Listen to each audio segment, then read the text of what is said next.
PK, mara ngapi nimekufuata na kuambia nakupenda na kutumia SMS zangu ujibu, napiga simu zangu upokei, nini shida?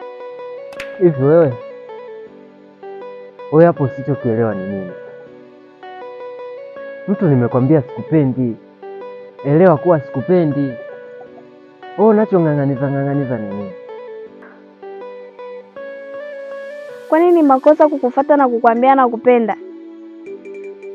Ninapokuambia nakupenda na maanisha PK. Nimeshakwambia sikupendi, elewa. Wewe ni mwanamke gani ambaye huelewi Au nataka nitangaze mtaa mzima ili uelewe kuwa sikupendi?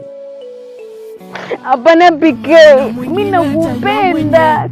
Ninachojua kwake mimi niko mwenyewe, na kama mtamuona mmemfananisha huyo soye. Siku inakuwaga ndefu, asiponi text inakuwaga maugo